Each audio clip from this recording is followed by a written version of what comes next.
Now, the other part of this whole thing was, on weekends when they were in town, I'd always come down and work with the staff. Right. And there was a moment there, I started in the journalism school. There was a moment there where some thing was going, hot story, and they're in the Blackstone, we're all in the Blackstone. I'm inside with the senior people, and the press is outside waiting for the statement, and I'm in and out doing whatever I did. And by the way, they all know me now. Remember, this is a different time. These are small press contingents. And they're badgering me about, what can you tell us? And I said to myself, wait a minute. All the guys inside that room are lawyers. All the guys outside that room are reporters. I want to be inside the room. The coin dropped. And I became free law. And Steve Neal actually wrote that in a column not too long before he died. And that's a true story. That's how I changed from becoming a journalist to becoming a lawyer. Interesting. And then I got lucky, and I got a scholarship to the Yale Law School. And then I came back and I clerked for Judge Will. And then all the other good things that happened to me in my life, my mentors were not only Judge Will and Judge Abe Marvitz, but Roger Barrett, for whom I worked for 5 years after, and my great mentor, Maury Liebman, Williams, Bennett, Baird, and Minnow, who, when I went to the senior people at Mayor Brown, I said, I got an idea. And that's where Roger Barrett was That's Mayor where Brown. Roger was. And I said, I love working for Roger. It's a great experience, but there's a whole world out there and this nexus between public policy and law and government. And I have the good fortune of knowing a lot of people, and I think I understand government. I think I understand how to be a good lawyer, and I really don't want to be a litigator. I really want to do a government practice. Only Everett Hollis, who was a senior partner at Mayor Brown, thought it was a good idea, because he came out of government. The rest of the guys, Miles Seeley and Roger Roger understood what I wanted to do. He knew me well, but they nixed it. They said, no. We want you to stay in litigation. We don't want to try to develop a government practice. There was no such thing in Chicago. In Chicago, there was in Washington. Oh, but yes, in a big way. And that's why F. Hollis understood it. Right. And I said, look, the days of going and asking for a favor and going to see somebody because you take steam at the Lakeshore Club, those days are gone. They're going to be gone. It's going to become an area of practice. And I went to see Maury, and Maury agreed with me. Maury was a seer. Maury was a visionary. And at that point, that firm was Liebman Williams, Bennett, Baird, and Minnow. Newt had come on, and so they said, what are you going to do? We don't have a practice. Maury thought it was a good idea. Newt was much less involved in the decision, but was happy because he saw me as carrying his bag on some stuff, because he was comfortable with me. And then I said, okay, I'll be a litigator here until I develop a practice, because I had developed some pretty good skills from Roger. I mean, nobody was Roger, but you learn a lot. Right. I mean, carrying his bag for 5 years.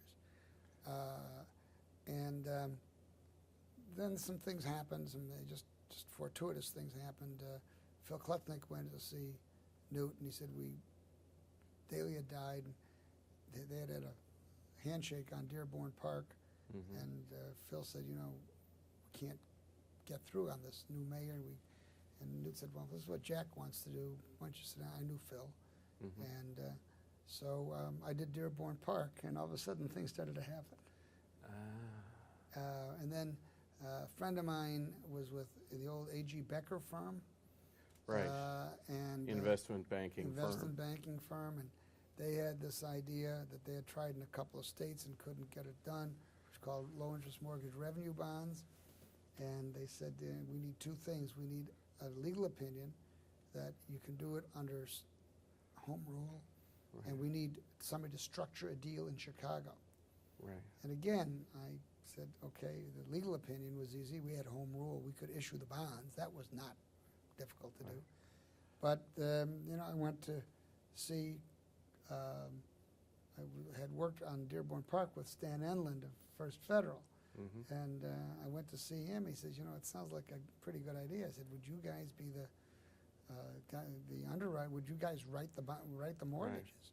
And he said, well, yeah, terrific the situation if we could get that done. So I went to see Clark Burris, who was working for Daley, the controller of the city of Chicago at the time. We put that together, and all of a sudden things started happening because I'm starting to work on pretty visible deals. Visible and novel deals. And that's what I became. That's Right. I sort of, I told the client every time I heard from a client that we didn't call you on this one because it didn't seem like it was that complicated. I'd go crazy because you want the easy ones too, but we didn't get too many of the easy ones over the last 35 years. How long did it take to put Dearborn Park together? That's a Bolandic story. Uh-huh. Daley had made a deal, had shaken hands on it with Tom Ayers and Phil Kletznick. And Tom Ayers, was the president of Commonwealth Edison, and perhaps of his time, the premier civic leader. Right. And Kletznick was the prominent builder and Democratic activist, and they had been Secretary of Housing later. Carter's Secretary of Commerce. Later. But Dearborn Park's going nowhere because Lou Hill, who was very powerful commissioner of planning, really didn't like it. He didn't believe what we used to call, the phrase then, a new town in town. This was a 50-some acre railroad yard that had been assembled by George Hallis for a Bear Stadium that was never built, believe it or not. Oh, just south of the Loop. Just south of the Loop. Right. So I go to see Lou and say, I'm now representing Dearborn Park, and they had the handshake with the mayor, and we really want to get going. I represent Tom and Phil, and we're ready to go. And he gives me a spin. Later on, he told me the only reason he even had me come in as a courtesy to me, because he knew me, and he wasn't going to not see me, but he had no intention of doing Dearborn Park. So I'm having trouble. And then the mayor, Bolandic, puts a committee together to build a new stadium in Chicago. Right. And the committee is going to meet and fly to the Meadowlands, see the Meadowlands, and then fly to Detroit, stay overnight, and go to I think it's called the Silverdome in Detroit. Now I call Lou, and I said, Lou, you're going to be there? Bolandic's going to be there? Ayers is going to be there? I think Stan Enland was on the committee. I mean, a whole group of my guys were on this committee, and I'm on the committee because I'm chairman of the Zoning Board of Appeals. That's the only reason I'm on the committee. So he said, well, the mayor's having a dinner. I said, that's great. After dinner, there's a lounge somewhere. Why don't we just get my guys, I'll get 3 of my guys, and you get the mayor, and let's just have the 6 of us have a drink afterwards and talk about this. He was trapped. And we made the deal on Dearborn Park, remade the deal on Dearborn Park in the Detroit Renaissance Hotel in the bar that goes around. There. And that's how Dearborn Park got done. Oh, interesting. Now we did have a fight. There was a group of people that assembled, and they thought this was a big establishment ripoff, and they were I forget what they called themselves, but they were a committee to not allow us to do Dearborn Park. So it wasn't like smooth sailing, but it wasn't that wasn't a group that had a lot of credence. Yeah, it's hard for me to imagine. It wasn't a neighborhood exactly. I'm not sure where they came from. They were saying that this was nobody was living there, so we were hardly moving anybody out. But this was a group of anti-establishment people who thought this was an establishment ripoff. Right. The Dearborn Park Corporation was made up of something like 30-some large Chicago businesses and the Archdiocese. It was the only non-corporation. Mm-hmm. And how did they get involved? I have not a clue. Uh-huh. I don't even know if that's in Lois. Lois Woolley wrote the well-known book on Sure. this subject. But we prevailed, and Dearborn Park was built. And that turned out to be my first planned development. That was a huge thing in my career. Sure. Because, here's my first deal. It's 50-some acres right outside of the Loop, Right. with all the most prominent guys in town, Right. and substantial architectural involvement, several architects firms. Because architects have been my greatest source of business all the years, have been the architects, because the architects really don't get any real remuneration until they do working drawings. You don't do working drawings until the zoning's done. So Right. they have been my advocates. Yeah, interesting. That's how I got most of my work. So that's how I got involved in land use, moving Mm-hmm. from being a litigator to becoming a land use lawyer, and it's just been a So great what are ride. some of the other developments that you've worked on? Well, a lot of them. The other huge one was City Front Center. We did the original plan development for City Front Center, for the old Chicago Dock and Canal Company, and the Equitable were joint ventures in that.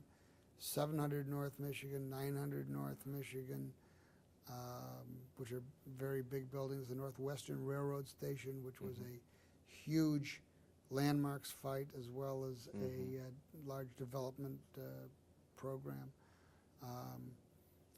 We've had the good fortune of working with some great not-for-profits. We did the expansion of the museum science industry.